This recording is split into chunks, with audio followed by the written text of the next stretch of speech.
No, there's like 300 people you get in like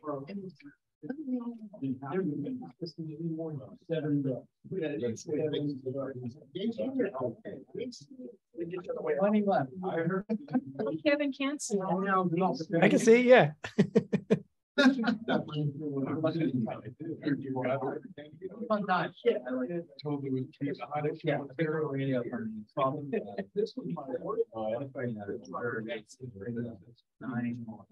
need to devise a set of. all right, we're being recorded. All right, we ready to start? Yeah, let's do this. All right, let me share my screen. All right,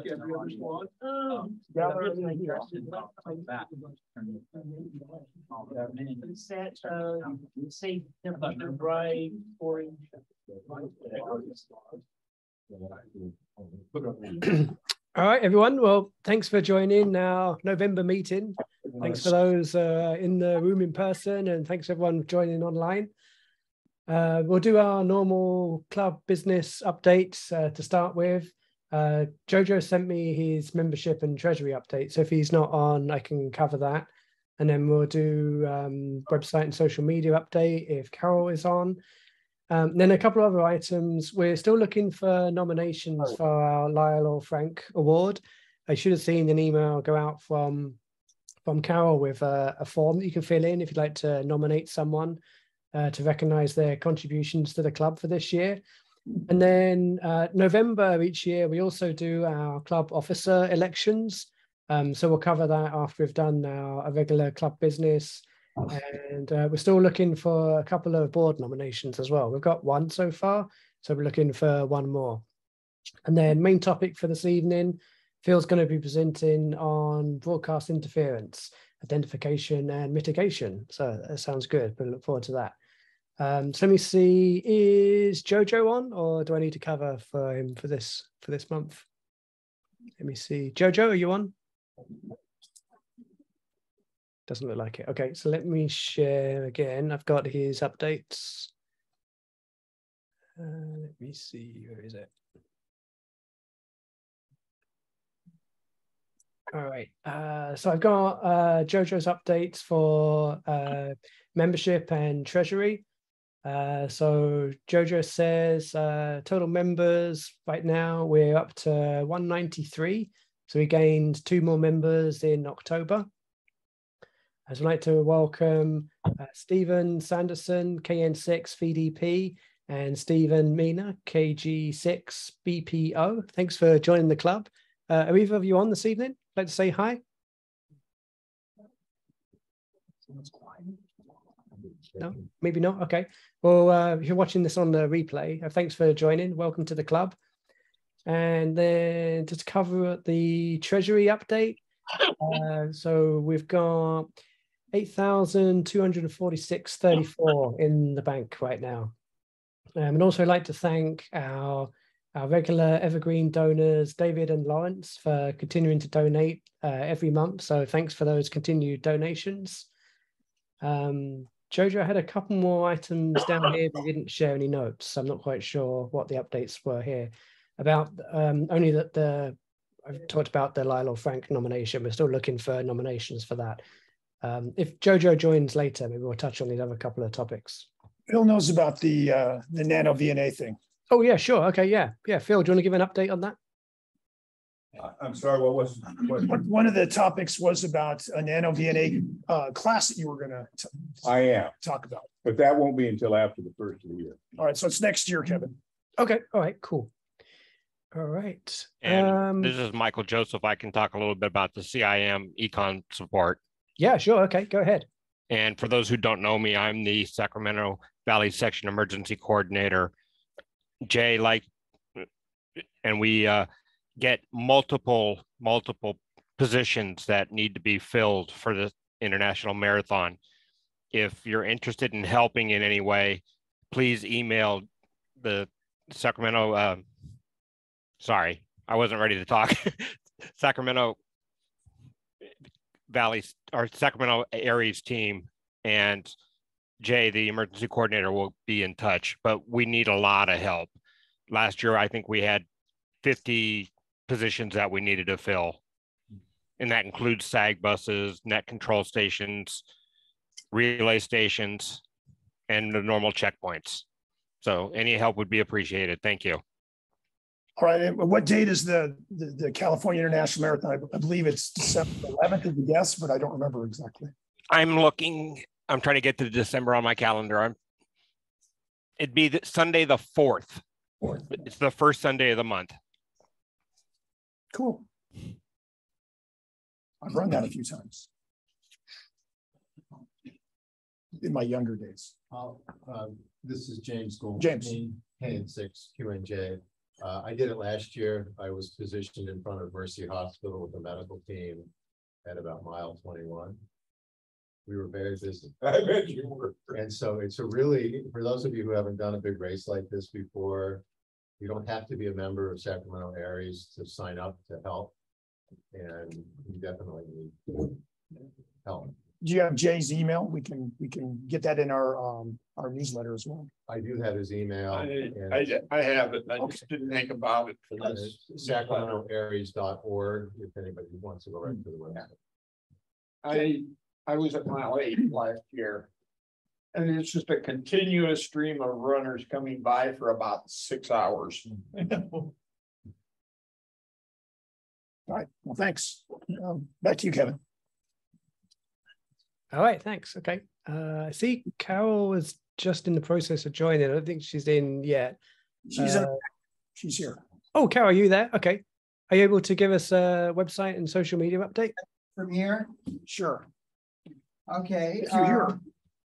Yeah, we can hear. Yeah.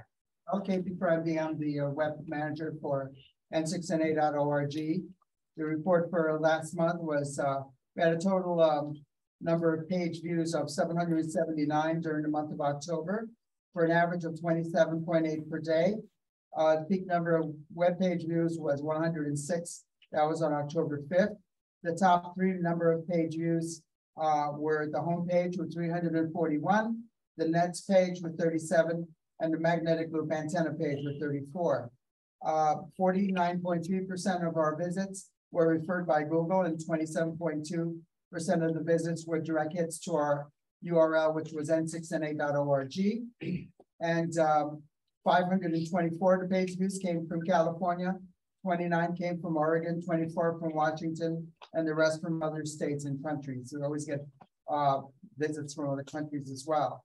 Our YouTube channel now has 382 subscribers, and we had a total of 270 total views during the month of October. The most popular videos on our YouTube channel were one where Bud Drummond came and presented his buddy pole antenna to the club. Also, the one where Mike Oretsky presented the Rig Expert Zoom Analyzer, and also the N6NA SSTV net, which we live stream every Wednesday night. So the Slow Scan Television Net continues live streaming on our YouTube channel every Wednesday. That's at 9 p.m. and everyone's welcome to get on our YouTube channel and watch, or even join us on the 441.3 repeater, which is where we do that at 9 o'clock on Wednesdays. The Facebook page now has 625 followers, and we have a discussion group there with 92 members, and the Twitter page has 151 followers. We have a Discord chat, which has 31 members participate in that. And if anybody wants any information about our website or any of our web resources, you can send us an email to contact@n6na.org. Thanks, Carol. Thank you. All right, thanks, Carol. So let's move on to our club officer nominations. Let me just share screen again. Okay, so our bylaws state that if we have 2 or more nominations, we ask the membership to vote for the candidates. But if you only have 1 nomination per office, then they're elected by acclamation and we don't need a vote.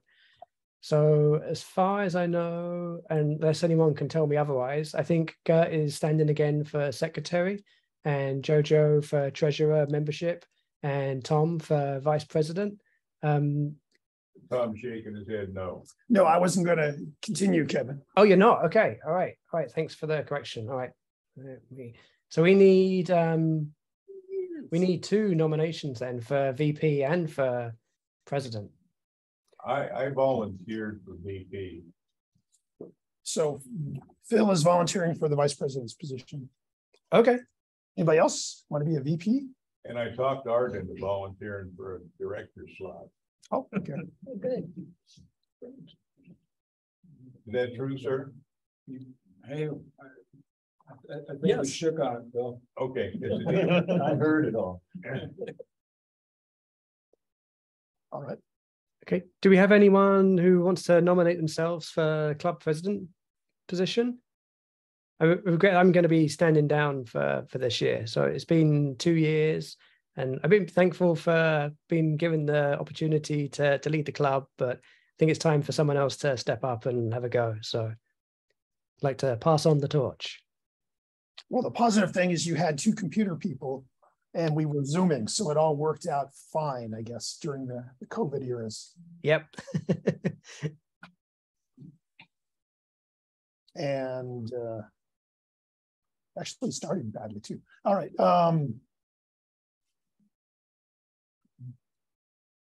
I heard rumors that JoJo was interested in being president. Does anybody else hear that same rumor? I heard that too. I probably heard it from you. I think it'd be great for the job. I think he would be good for it too. We can follow up. We can follow up with him offline. I asked him as well if he'd be willing to stand and. Well, We thought about that. Go ahead. Let me Yeah. interject something here. This club cannot operate without a treasurer. Period. So I don't know where you'd like to take this, but I don't think we can take this anywhere until the treasurer role is defined. And if he's working nights all the time.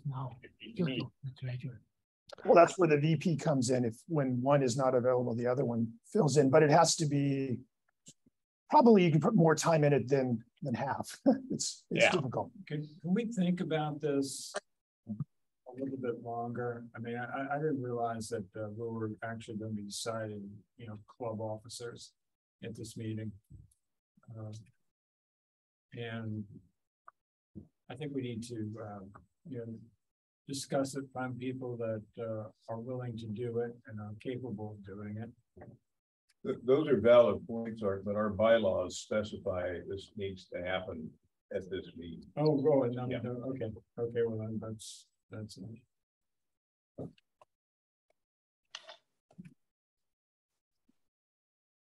I couldn't hear who that was who was talking. Was that someone volunteering for president or thinking about it? No, that was Art Yeah, I was just thinking that. musing. He has in mind, but he's not he hasn't talked to them first. So. Well, no, I just think, being the president is a big deal. And we don't want somebody who doesn't want the gig.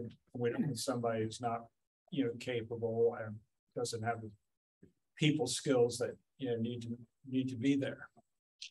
Well, the president in this club, you're the public facing entity of the group. Right. You have a column that you put out monthly for the news report that we do, and you present the people who are going to be doing the topics for discussion meetings. Now the topics get created from the board members, so we can go through what roles everybody does. Board members are looking at what we present for each meeting going forward, starting in December and then going through to the end of the month. And it's the board members are a 2-year position. The officers are every year, so it's going to be quick turnover. Eventually, I mean, Kevin and I did it for 3 years, and it was a rough 3 years, I think. We both kind of would like to move out of the role. We're part of the club officers till the end of December. We need somebody to interested in. So if you're comfortable introducing your presenter for the month, you can write something for a newsletter.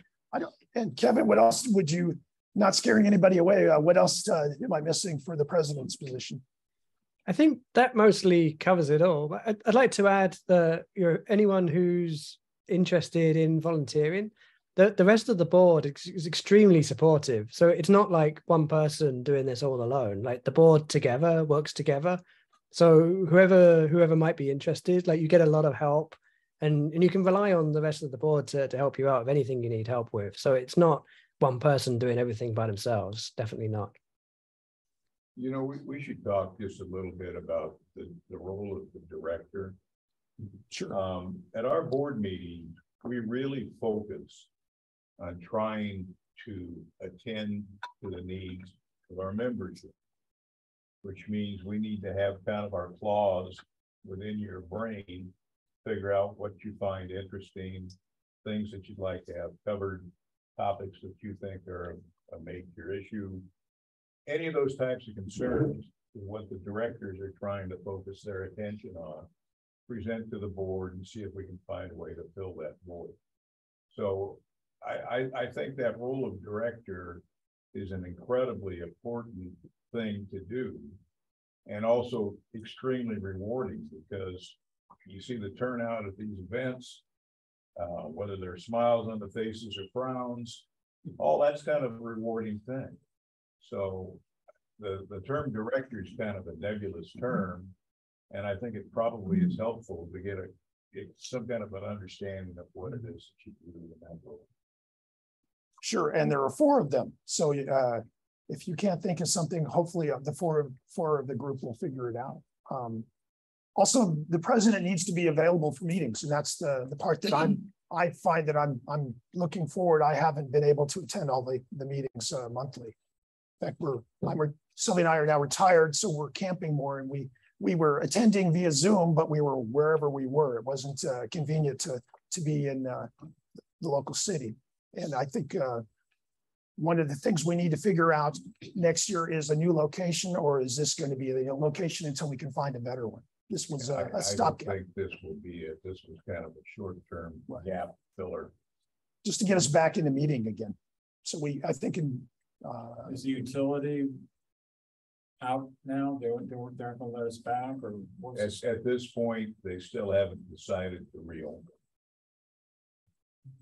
We have talked about using some libraries that may be available, so we're looking at those too. They have meeting rooms as well. Carol. Yes, I'm sorry, I arrived here a little bit late. How many nominees do we have for board of director positions now? I know that we have 1 nomination, Art, and I think you're okay with that. Yes, fine. So it is 1 nomination so far? So far, I saw another one in email. Do you want to bring that one up? Marty had a nomination that I read. Oh, okay. Mark, that was for board of director? Yes. I think, yeah, that was James, wasn't it? James, would you be interested in becoming a board member and for helping doing presentations going forward? I could or ideas on how to do them. I could do that. I don't have the bandwidth to take on to be in front of everybody all the time. Not all the time. Sure. I'm glad. Sure. All right. Great.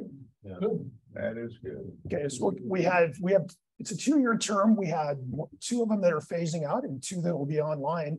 So you're not going to be, hey, I don't know what to do. There'll be people that are have done it for a while, and you'll be a group to do it. There's a mentoring program. Indeed. Who are the? I'm one of the 2 that continues. Who's the other? Who was the second one? My neighbor. See what I mean? You have to look at the Is it list. Kayla? Yeah. Kayla, yes. Okay. And Wilson, we were thinking about you for a board member previously, and we thought, well, we didn't ask you. So do you have an interest in being a board member? Yes. No, I have to admit, I'm interested, but I'm really strapped. Barely have enough bandwidth to just enjoy the hobby. All right. So I better wait it out. What about president? Sincerely, I got without going off on a tangent, I better stay out of leadership roles right now. Well, so lately we, well, till recently, we still use Zoom for our board meetings. And then we try and attend at a, Well, we're hybrid for board meeting. yeah, We both have a physical presence in the board meeting, and we also do a Zoom session currently. Is it possible for one person to hold two positions? I don't know. Has that been done? I started the club in I don't think it's ever been done before. in 2016, and I was with the club for a year, and then I became a board member. So it doesn't take very long. The bylaws specify one way or the other. Yeah. I don't think they specify, but it's, like I said, it's never been done before. So, well, I know that the vice president and president have been trying to make one of us available so we can have a presenter for the meetings. So if you have problems, if you have problems making a meeting, usually you'll have a backup, which is me or You should Kevin. also be aware, we have 160 members. So it's kind of hard to face the issue that we're having a problem filling one of these slots. We've got an awful lot of people in this club. Well, maybe it's a scary position because we are mean, We the are audience. scary guys. Yeah, I think so. So in this, if you're comfortable with this amount of people around you and speaking in front of them, you'd be fine. I got a question for you. Yes. Are the bylaws such that just a general member can attend the board meetings? Anytime you'd like. Because how else we can get people to understand what to do at a board meeting without That's a getting very involved? good point. Yeah, let them come, let them understand how the whole system You works. do have to ride the donkey when you come to the first one. Okay. I'm coming. I just thought I mentioned. I think it's an excellent point. We ought to do more to invite, make, We Zoom them, so if we wanted the public to, we can publish that there's the board meeting is, it's the Tuesday before the general meeting, and I think we we can meet at publish 7 it. o'clock. If you can make a 7 o'clock time, we can start publishing those as well. If you can't attend, you can Zoom in and see what we're up to. I'm still one more month out of it, so myself. Bill, I have a question. Sometimes an organization, somebody will step down from a position like president or treasurer, and there may be a lapse for a month or so before that position is filled again. In that way of thinking, would it be possible that we could go a few weeks before we fill the president position with somebody? I had planned on that being the case. Okay. I can't recall the exact language in the bylaws, but I think once you get to the point, I think the board can appoint and fill the vacancy. Yeah. I'd have to take a full hard look at that again, but I believe that's how the bylaws. In fact, that's what happened in 2020. That is exactly what happened. Our president died in February of 2020. Kevin was our vice president. He moved up, and then I volunteered to be vice president at that time. I think you were Shanghai was a better term. Hang on. It's how you talk to Bill and he convinces you. Got another idea, suggestion. Other associations I've been involved with in my professional career before I retired, we had set it up so that when somebody came in as the treasurer, which was the secretary was the entry level, then the treasurer, then vice president, president. The person who came in as secretary knew they were in for 4 years because they went right up the steps. That way they knew all along the way what was happening, how it happened, could formulate their own ideas about what they might want to do with the club or carry on what was already. That is a scary thought. It is scary. It's easier when you're in Yes. business. And as a hobby, it's a different giddy up, I get that, but it's just a way to foster the next leader. In our organization, the treasurer is actually the business manager. He handles not only the money, but he handles the membership listing. He keeps all the reports in place. He does the tax filing paperwork. There's quite a lot involved in that treasury. But the first year, if you're finished with most of your hair in place, you've done extremely well. Well, you have to get. Well, you have to get access to the bank. You've got to be able to to get the ledgers and stuff from them to balance your work. So it'd be good to have somebody that's more than a year just to get it started. Yeah, it takes time. I know that the newsletter that just came out said that we were calling for nominations, and there's been a little bit of a rumbling about it, but I don't think the whole membership actually knows.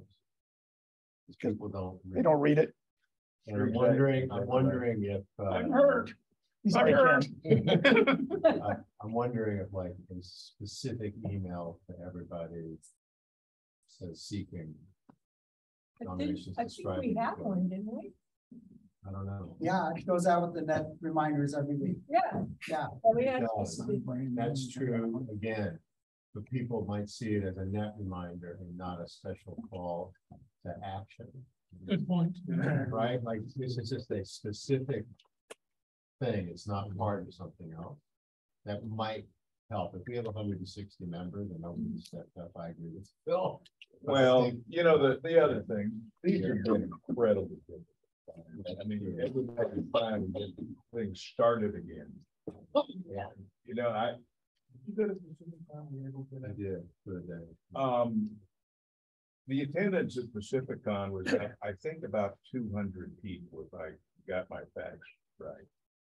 But it's a far cry from what it typically has been. And it's the same kind of thing, you know, it's this transitory period. And I don't expect this to last a very long time. I think with what we've got on the docket now, I think we'll function quite well while we fill in a couple of slots.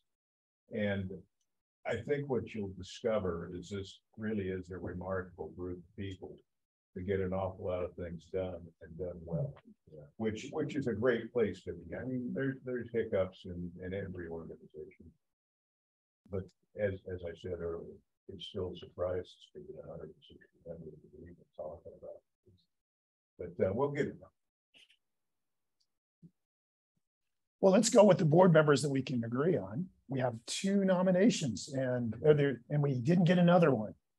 So are we good with Arts and James? I always want to call you John. Sorry, I probably have. Sorry about that. I correct him every single time. And I think about it. Well, I'll make Jay. We accept those who are currently standing as nominees. All right.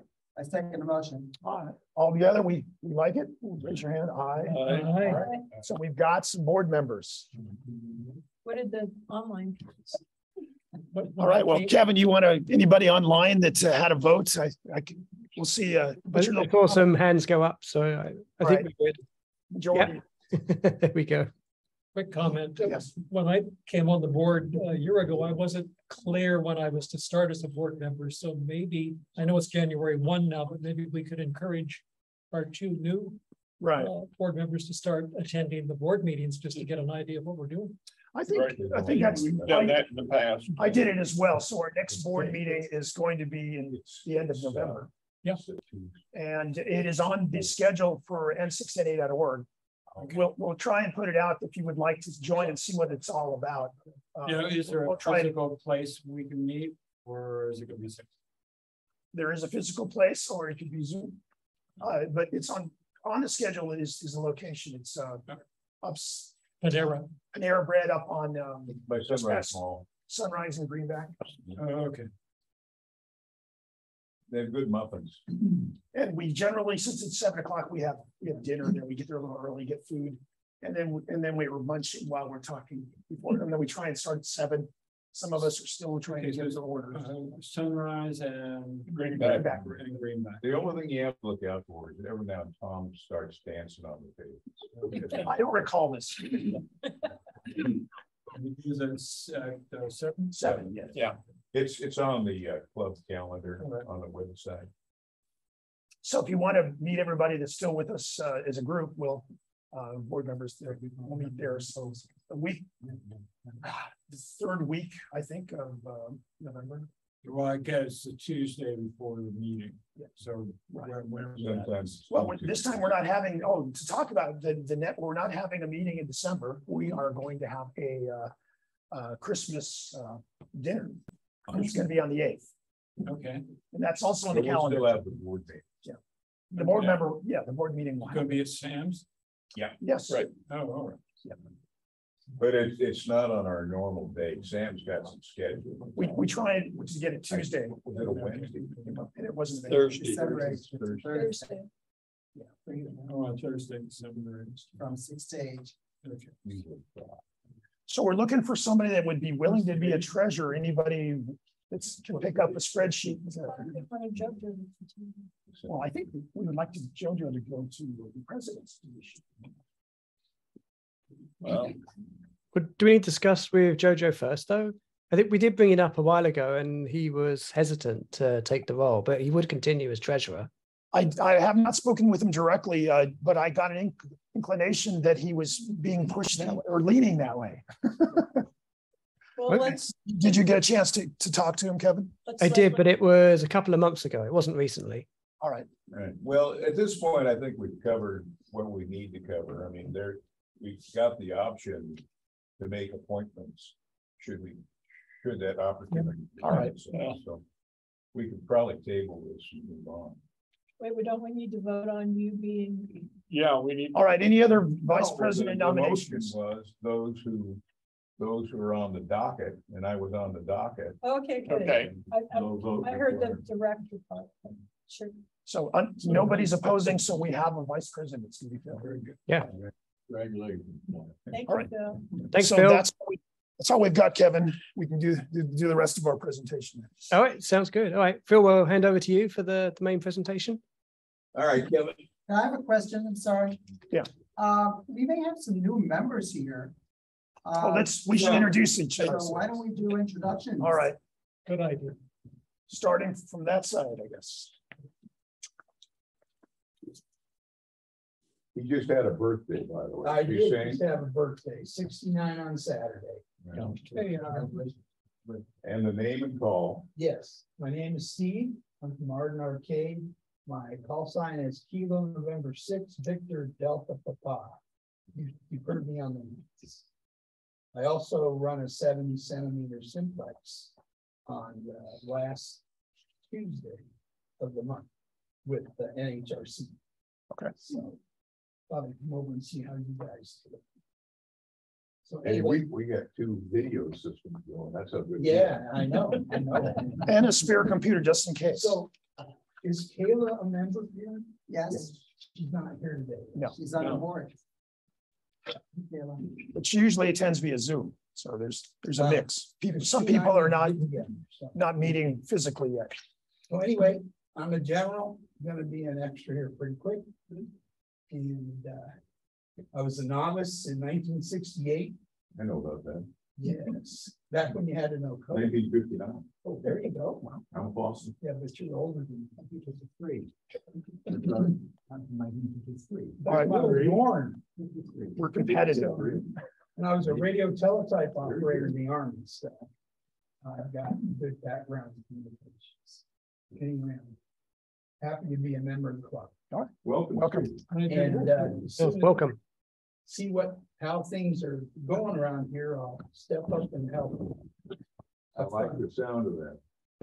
I'm going to step in because I was sitting right next to him. My name is Phil KD6RM. I'm Dave, WB6YLK. Kim, KE6RMN, newsletter editor. Mike, K7GFM, Once you add the city you're in, so we'll know that, hey, how close you are when you hear. Gold River, And he's a director. or, yeah, I guess I'm on the board.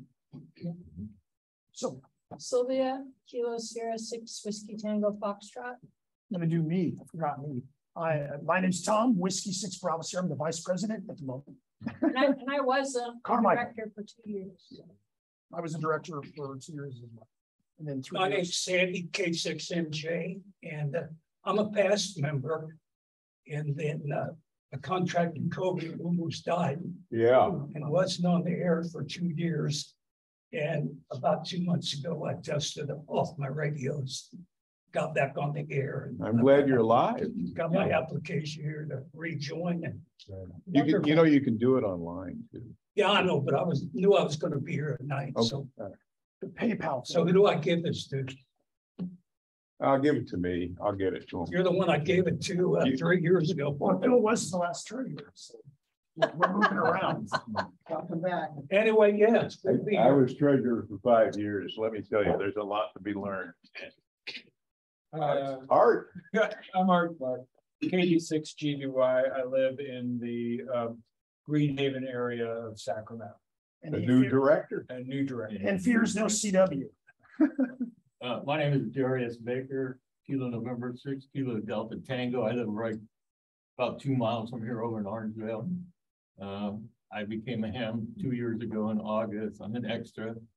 And I've been wanting to come to one of these meetings ever since I got my license, but the COVID thing. Well, welcome. And I don't do good on Zoom stuff, so. Yeah, it's a lot more fun in person. We lost some people going Zoom. They used to be coming in presence, and when we're physically here again, we're getting them back. Which is I will come to the board meetings though, because that's how you learn how the club goes. There you go. Darius, that's great. I'm Mike Reed, K6DRY. First adopted was 1953, which I bet most of it. Oh, I You beat me. There aren't many. 2016, so I'm young. Anyway, Marshall Follett, I've been extra for 4 years in the extra. I'm Marie Martin, wife of David Martin, WB61OK, and I'm your hostess. And after 45 years, I'm going to go after my license. Hey, we're gonna have a party. Goldstein, KN6QNJ. I'm a relatively new ham when I guess I became extra about 6 months ago. How long after you got your tap? 8 months. You're a speed learner. How long, dude? Wilson. Yeah, so I'm Wilson, November 6th, Echo Mike Foxtrot, and from Rancho Cordova. First got licensed in 1995, I think, and then I went from a tech to a general in 2006. I've had a lot of fun with this club. Actually, I joined this club in '95 and was absent for many years and came back. You know, so it's just fun to be a part of this club and to meet people again, to learn more and more about HF. So, thank you. I'm Bob Woodward, N6PGQ, and when I quit writing for the Washington Post, I got. Have you got a deep throat? Anyway, I've been in camp for a while and have had a multitude of Murphy problems. We even did a presentation on one of them, and Murphy hit me again in the middle of the CQ worldwide contest last weekend. Oh no! My controller board took a dump, so I couldn't operate after about 4 hours. You let all the smoke out? It did. Is it under warranty still? Pardon? Warranty? Heck no. Oh, Never. all right. I'm Mike Lamb, live in Cypress Heights, just recently moved back from the Bay Area. Extra class since 1997, started novice in 1995. Active for a few years in it, and then had like 17 years of not doing anything in the hobby. Recently back into it, and yeah, I've been a member of the club for a few months now. But this is, I did one of the early Zoom meetings, and now I'm here, so I want to make sure to come These are a lot more fun. all the meetings and get active with the club. And side note, if y'all come into HRO, I'm newly employed there, so. Good. What days are you there?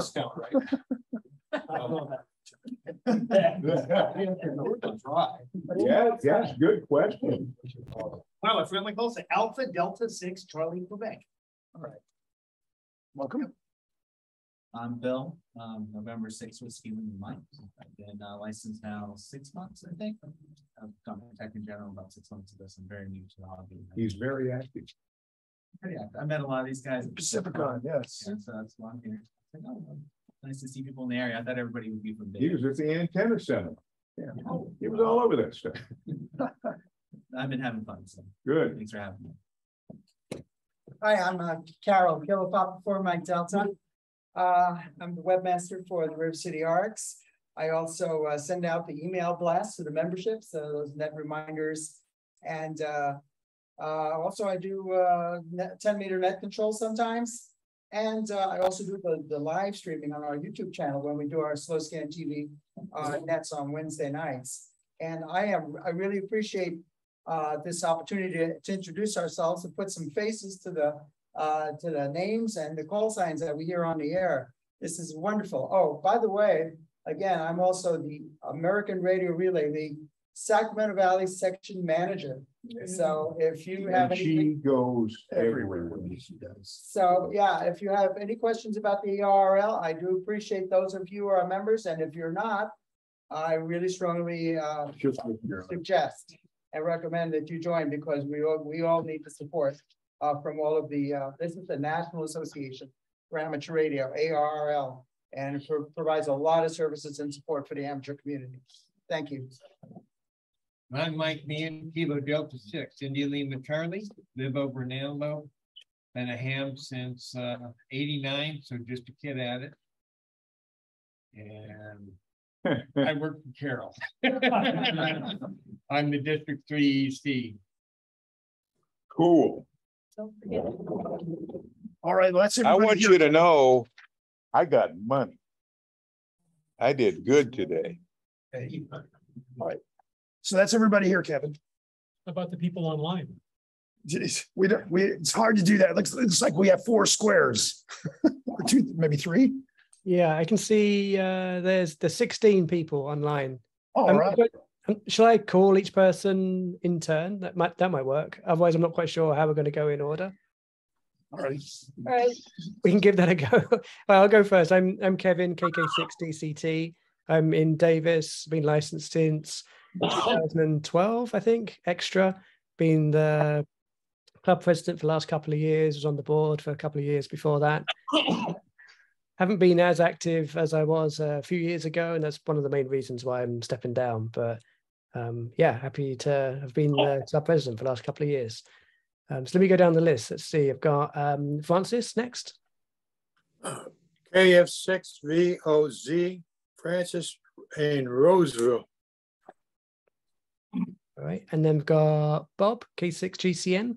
Yeah, hi, Bob, K6GCN. I used to be on the 10-meter net, but I had to move, so I don't have anywhere as near the signal I used to have, and I can't be on the net anymore.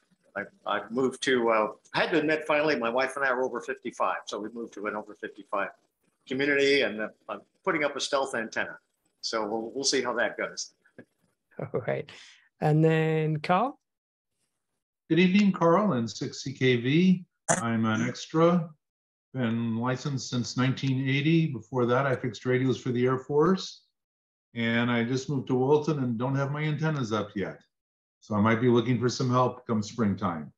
All right. And Neil?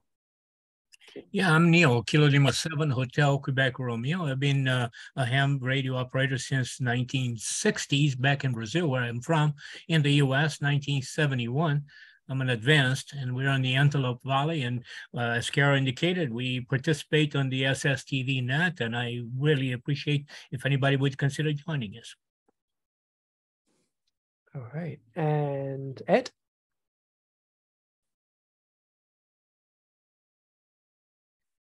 You nodded off. Okay, all right. Hank? Yeah. Can you hear me? Yep. Okay. Yeah, my name is Hank. I'm K6HUH. I'm an associate to your club secretary. Yes. Right. And James? Oops. KK6FON? AK6FON, James, been licensed since 2014, general license. All right, and Sean?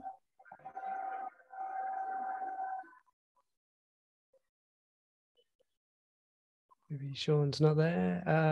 Osatama? Hi, I'm Osatama, KN6CTP. I'm kind of new. I got my license in June of 2019. All right, and They're scrolling about in the list a bit, so I might have missed a couple. I think we've got, who haven't I got yet? Michael? Hi, I'm Mike, KN6JGY. I've been a member for a couple of years. I live in Cameron Park. Just got my license, first 2 levels of license 2 years ago at the beginning of the pandemic. I like the club a lot because it's very technical. All right. And last I can see on the list, Rolf. Maybe he's not on audio. Did I miss anyone? Anyone else online who I missed? The other Michael. Oh, go on. Yeah, okay. Hi, I'm Michael, KK6ZGB. I am the Sacramento Valley Section Emergency Coordinator. I answer to Carol. I do a lot of other amateur radio stuff. I support the Red Cross with amateur radio. And I've been a member, a license holder since 2015. All right. Anyone else I missed? All right. Back to you guys over there. I think that was everyone online. So Kevin, I did not bring our Bluetooth speaker, so we're trying to listen as from your side, and it's not, our presentation is going to be on a terminal that you're not going to be able to see. So you're going to hear them, but I don't know how to get you to see what's going to be displayed. Yeah. Okay. All right. Zoom attendees won't see much, unfortunately. We're gonna. Well, we'd have to get Phil in. We'd Zoom have to session. get the video into the second computer system. No, well, I mean, if you had, well, it's complicated, but if you were zooming in, you could present to the remote as well. Can you do that, Phil? Can you join the Zoom session on your laptop? Or is it more complicated? Otherwise, we can hear you fine. If we just want to do the network. We weren't prepared for that, however. No, I'd have to get on the network and get logged in. And I'm not prepared to do either at the moment. Okay. Sylvia, with your new phone, you want to do a video? Well, I can't turn. I've got the PowerPoint and there's a video, and I can get it to Carol. Maybe she can get it onto our website. Yeah. Or what I could do, Phil, if you send me the PowerPoint, I can like overlay it with the video as you're talking. I don't think I can send you the PowerPoint. It's a big file. It won't. He made a video actually to be played, so we'll do it after the meeting. We'll get the information to one of you, and we'll get it on. Okay, yeah, we'll work it out. Let me give you a little background of what this is all about. I was at a different club meeting, the Better 6 FM club meeting, talking with one of the members, and it occurred to me that there's a huge AM broadcast station out close to where Bob lives. KFBK 1530 is the channel, and it's a 50,000 watt station. It's got 2 towers that are over 700 feet high. They're halfway vertical dipoles. Puts out a huge signal. And I was talking to one of the guys who does a lot of 160. And I asked him, I said, does that ever cause you a problem? I'll give up. He said, I don't know. But he said, it's funny. The guys can hear me, but I can barely hear them. And that's kind of where this whole thing started. So the title of this thing is 160 meter broadcast interference, a solution. So basically, I thought I solved the problem before I knew what the problem was. That's the ham radio way. Your car doesn't work, it's a bad start. That's that kind of thing, right? So anyway, what happened to me here? There's this thing called receiver blocking gain compression. And what it basically says is if too much signal comes into your receiver, the sensitivity of your receiver drops through the floor. This is an excerpt out of the ARRL antenna book, and it talks about that. And so, how come we're not moving quickly? Where's my tab button? There we go. These are these two antennas, 662-foot towers. Right there in the middle is where they feed them. It's a vertical dipole, half-wave vertical dipole, a pair of them. And so those towers are called Franklin antennas, and it says in here the Franklin does an exchange cost, blah, blah, blah, blah, blah. The payoff is that the ground wave strength coupled with low radiation angle from the tower is a resistance to skywave fading that most stations would envy. This is the highest output signal of any AM station in the country. 3,545 millivolts per meter. That's a lot of pizzazz. So I hooked up my spectrum analyzer, and we're looking at the broadcast band. Here's 530, which is the low end of the AM band. Here's 1600, the high end. And I live not far from here, which is about 25, 30 miles from where that station's located. And you can see the signal here, minus 37 dBm, which is a fairly strong signal for the distance that far. So I decided I'd look into filters to see if this might help Mike's situation. I'm sure, or not Mike, but John Geyer's situation. And this is a circuit that came out of a QST article in 1978. But right here is where 1530 is. This is how much attenuation there is. There's not much attenuation with that filter down at 1530. It's not going to do much for anybody. So the ham radio way of dealing with these things is you build your own, right? So click this button. I went online, found one of these little design routines, plugged some numbers in, and this is the reject notch. It's down over 70 dB. That's pretty substantial. And so here's the filter.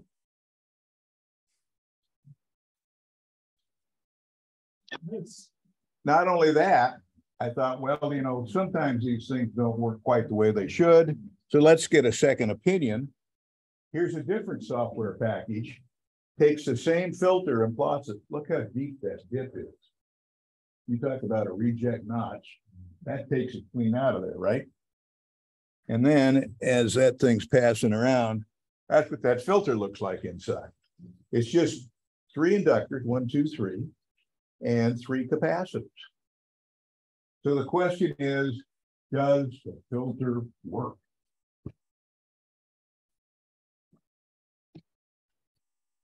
Well, here's that same spectrum analyzer.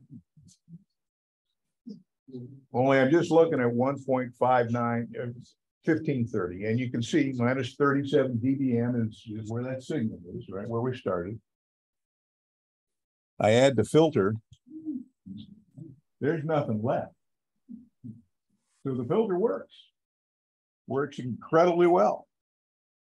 And the proof is running around out there. So that being the case, I decided, let's see if we really do have this problem. I mean, I assumed I knew what was wrong. And I'm an old blonde guy, so I'm sure I'm not right. And so this is how Wes Hayward says you go about solving this solution. Does anybody know who Wes Hayward is? W7ZOI. He's written a tremendous amount of material for ARRL for hams, circuit designs and systems. And I mean, he's just a brilliant guy. And anyhow, he says, this is how you go about it. You need to test the oscillator, and you take that signal, and you take the signal of the station that you're trying to suppress, or you haven't suppressed, but you tie them together through this device called the 6 dB coupler, plug it in your receiver, and see what the effect is. See if, in fact, when you add that signal, the signal you're trying to listen to gets lower, it dips, it drops out. So you build one. You build everything. Ham radio, you build something, right? So this is a little tiny 160 meter transmitter. It produces minus 54 dBm. And I calculated that out. Minus 54 dBm translates into 2,000 microwatts. Talk about QRP.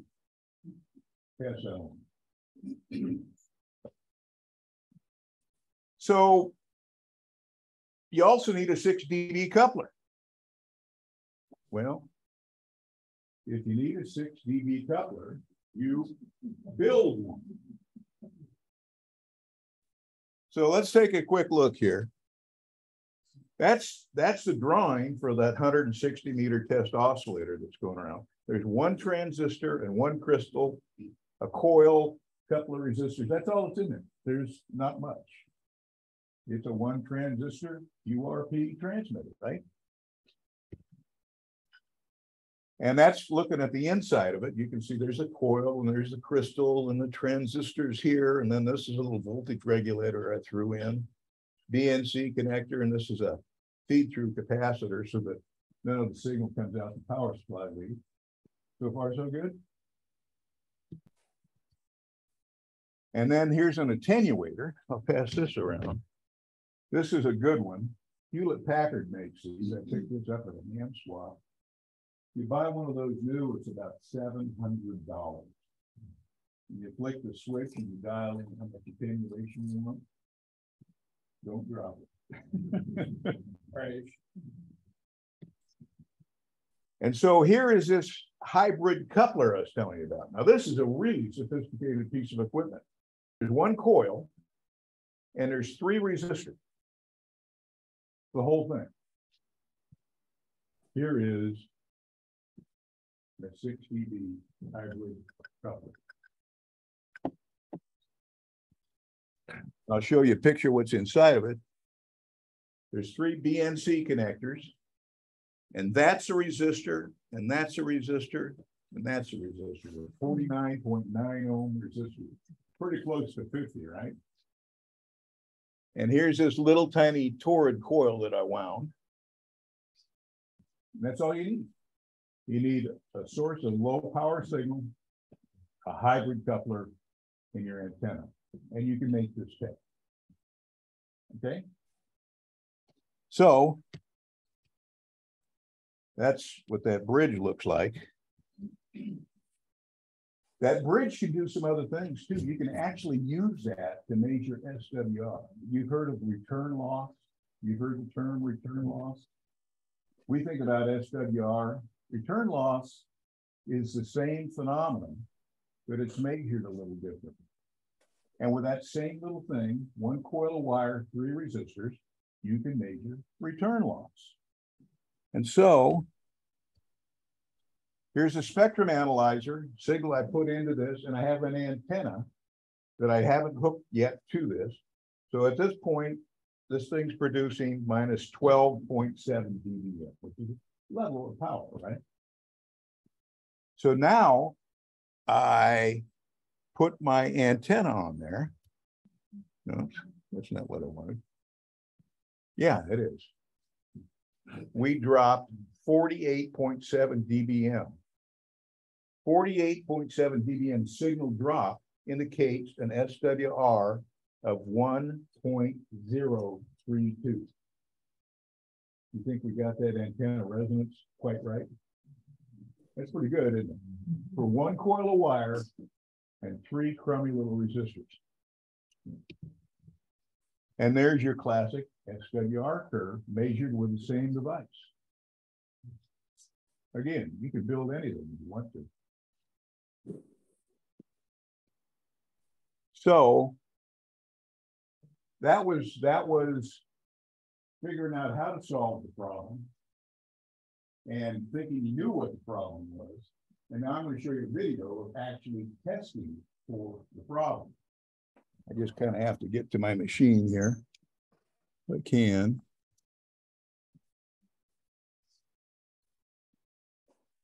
Close that. And if I Right.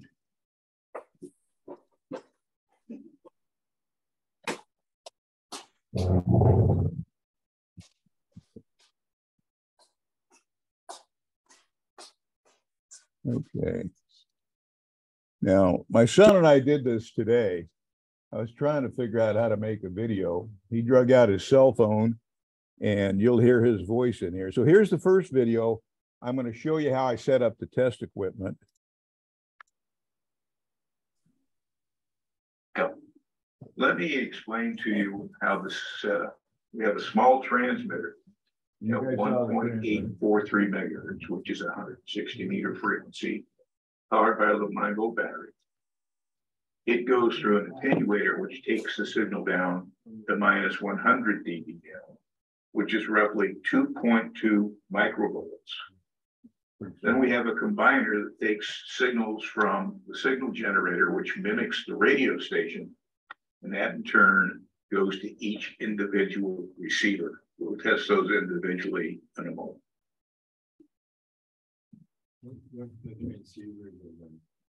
Well, actually, I'm going to tell you right now, we'll start with a good one. Part 2 and go. Okay, we're going to test the first receiver, which is an Elecraft K3. The signal out of the radio station is now down to minus 40 dB. And I'm going to start increasing the signal until we hear this, the volume of the tone drop, which means that we've gone into the saturation. Minus 30, minus 20, minus 10, 0 dBm, which is by the way, 223,000 microvolts, plus 10, plus 20, which is a tenth of a watt. No effect on the receiver. That's pretty good, isn't it? So now we're going to go to the next radio. By the way, this next radio I won at Pacificum. You got a new swing. Yeah, this.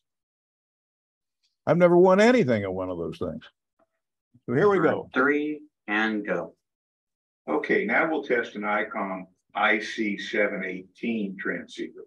Again, we'll start with a signal of minus 40 dB. Increase it to minus 30, minus 20, minus 10. Now we're at 0 dBm, which is 1 milliwatt, plus 10, which is 100th of a milliwatt. We'll take it all the way up to a tenth of a watt. No impact on that receiver. So no issue. Right? And now the final one. Part 4 and go. The top receiver. Okay, now we're going to test the final receiver. This is a Micro BidX, which is a $130 transceiver versus a $700 IC17 versus a $4,000 K3S. We're starting again at minus 40 dBm, minus 30, minus 20, minus 10, 0 dBm, which is 1 milliwatt, 10 dBm, which is 100th of a watt. And all of a sudden, when we get down to plus 20 dBm, which is a tenth of a milliwatt, receiver desenses. So you see the difference between a $128 transceiver and a $4,000 transceiver. You know that little Micro BidX is a 5 watt single side beam. I think it's 160 to 10 meter rig. It's complete. The only thing you have to do is take the board, stick it in the box, and tighten the screws. What do you CW? Yeah, it's CW. It doesn't have a tier, but it does CW.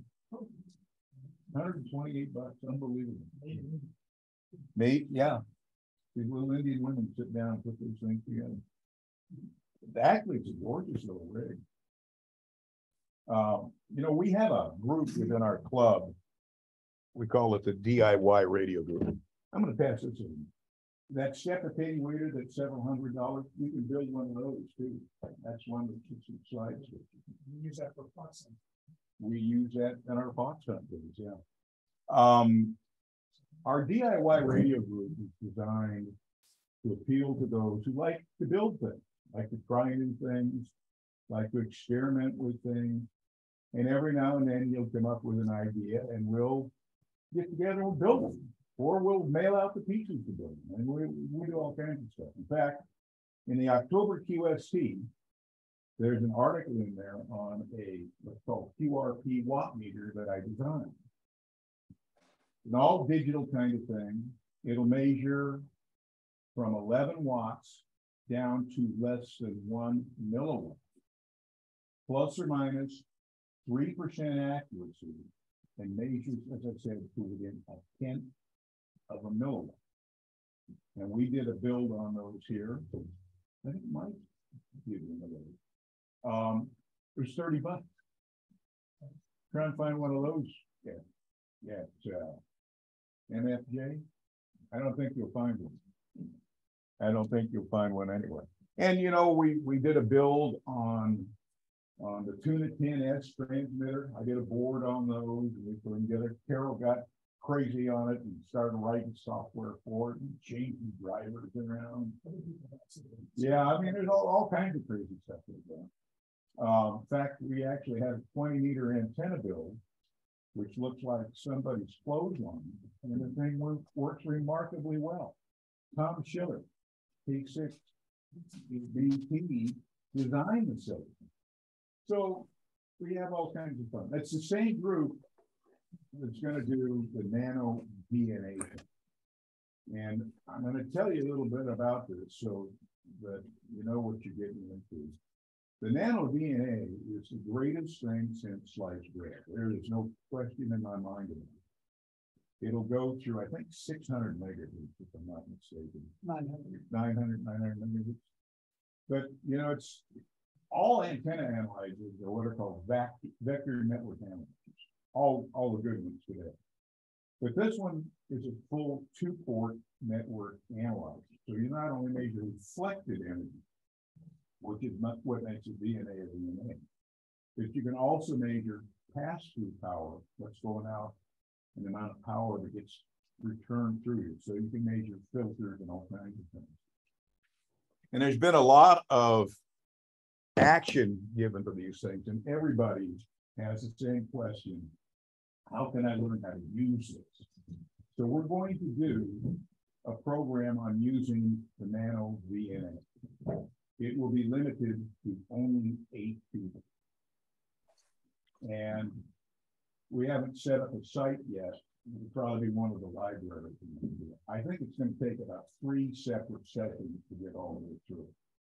So we'll use the nano DNA to make some antenna measurements. We'll use the nano DNA to measure a network, a fake antenna, and figure out how to build a matching network to move that antenna's resonant frequency up and down.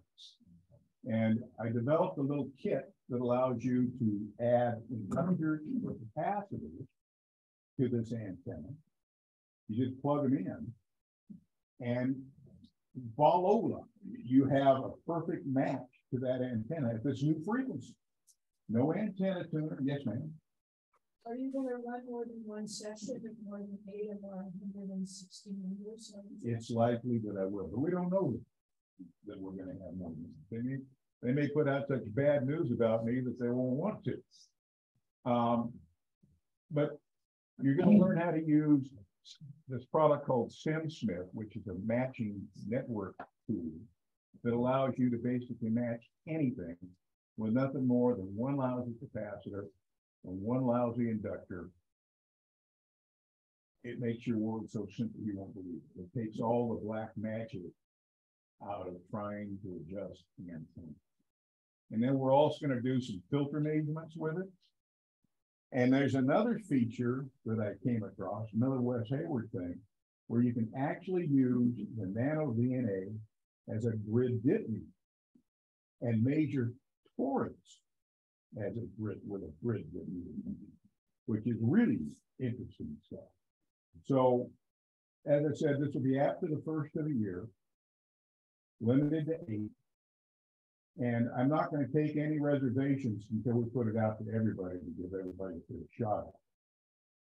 And as Sylvia was saying, there probably will be more interest than we can accommodate with the first 8. I don't think I can handle more than 8 people because it's going to be an awful lot of hands on.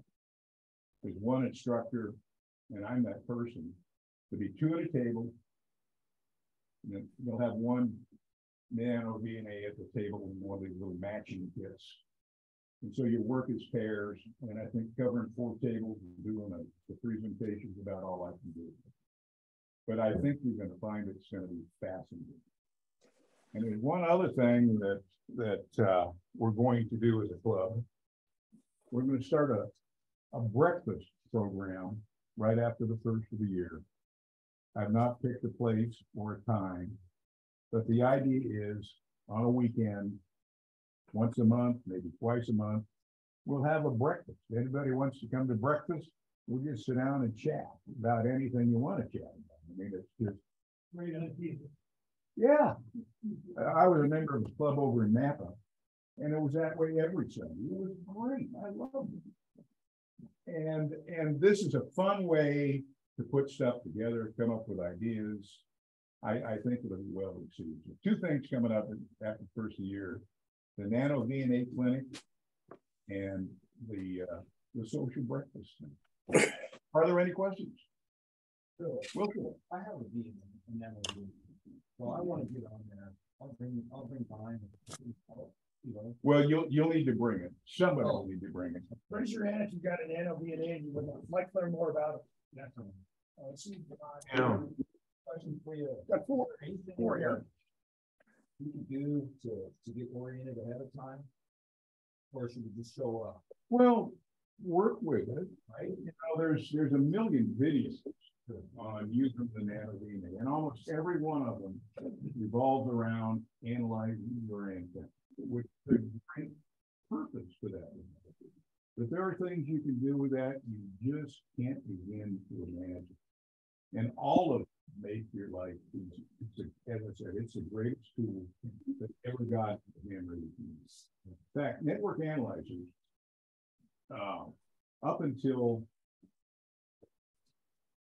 about 15 years ago, the cheapest network analyzer you could buy was about $25,000. And it was Hewlett Packard and Ritsu and who's some of your Rodian Sports.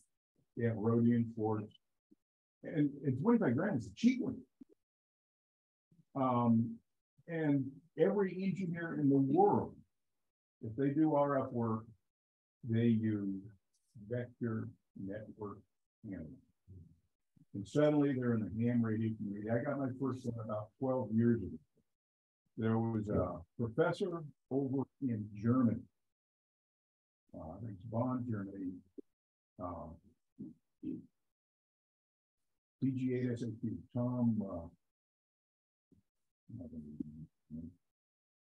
Thomas Baer. He's a professor. And he worked in the States for a number of years and then went back to Germany. And he designed this little vector network analyzer that you can build as a kit, which is what I did. And the original version of it was a parallel port control kind of thing. I was fascinated. I could not believe what you could do with that device. In fact, he's got so many functions built into that machine. I used to build my own crystal filter, 9 megahertz CW filter with 12 poles of crystals. I built one. It worked so well you couldn't believe it. And all that was done with that Nano V or that SDR PGA and SAQ vector network analyzer. He had built in a routine in there where you just take crystals and you measure one at a time. It built an Excel spreadsheet to put all those crystal parameters in there. And then you press a button in Excel and you'd sort the crystals. So you figured out which ones you wanted to use in your filter. I mean, he's got so many functions built into this thing, you can't believe it. I mean, it makes the rest of them look like children. But that's what got me into it. And I've been a fan of vector network analyzers ever since. So we'll have a lot of fun with this class. You learn stuff you just couldn't believe was possible. And you'll walk away with a really great appreciation what a sophisticated instrument that thing is and how wonderful it is to apply it to your hammer. Any other questions? Yeah, on the video. Yes. Yeah, you mentioned the towers. Where are they located? Pleasant Grove. Pleasant Grove. Okay, they're north. You know where that Thunder Valley Casino is? Yeah. They're on the other side of that, out in the middle of nowhere. Okay, thank you very much. I just worried. You know, if you go online, look up KFBK, there's some pictures of it and they tell you where it is. Carl? Yeah, Dave? 40 AM is the one over by us. This is Dave. Yeah. The one over by us is 11:40 AM.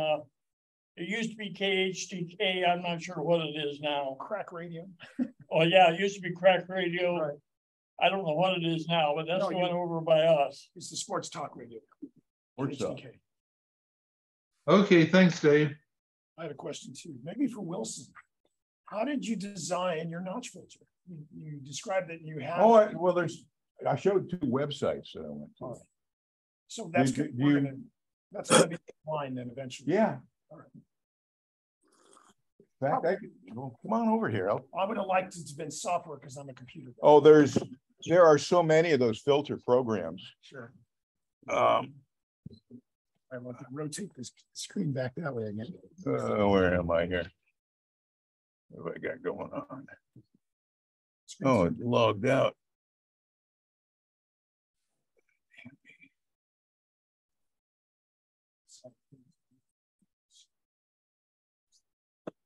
Okay, let's close this guy. Let's close this guy. Let's go back into here. So how many poles was it? I saw you had 3 capacitors and 3 inductors, so I'm assuming that's some ridiculous. That's as simple a filter as you can get. 6 pole. That's what I would have counted. Yeah.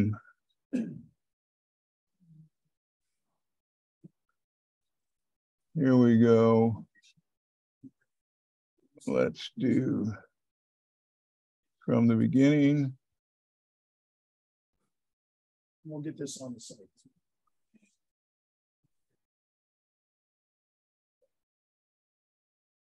All right. The first one is HTTPS. Did you want this, Wilson? Did you want this website? Yeah. Well, I think we're going to post this. It's rf.tool or -tools.com. And then the other one is ELSI. This one is ELSI. ELSIE. Let me go back to the other one. Yeah, please. Yeah. They did that with 6 months. Too much. Cool. Yeah, there's so many filter design tools on the website. And they both agreed. I couldn't believe it. I was curious. And you saw how well that thing worked. About that little RF generator you made. The crystal wasn't matched to your 160 meter frequency, was it? You probably had. Did you? No, it was. It was that. What does it say? It is 1.6. Yeah. It's something in my junk box. Just something. 1.8. Just something that was in there, and you made it come up on. Pick one. I've got a fortune wrapped up in it. I must have spent nothing. I had the printed circuit board stuff. I had the jack. I had an inductor. I had a feed-through capacitor. I had a crystal. I had a transistor. Just junk. Yeah, good stuff. Because I wanted to take the only signal that I felt was giving me trouble was that one station. So I just made it disappear. And so as you add more poles, you get more notch. The filters become more and more and more complex. In fact, if you look, let's go back here. If we go back, see this filter? He's got 1, 2, 3 separate filters. You can see a notch here, and a notch here, and a notch here. He built that based upon what he needed wherever he was. back in 1978. And that was a feature article in QST February. Because a lot of people have trouble with broadcast interference. At least they used to. You don't see much of it anymore. Radios today are so, well, you saw how well those radios work. I mean, I was throwing so much signal at it. Every time you go 10 dB, that's 10 times the power. So I went from -40 to +20. So that's 60. So that's 10, 100, 1,000, 10,000, 100,000, 1 million times more power. And it still didn't stop. Pretty impressive stuff. Any other questions? You guys are going to love the name of doing that. Can you use these techniques for the neighborhood QRM? No. That's very broadband noise stuff.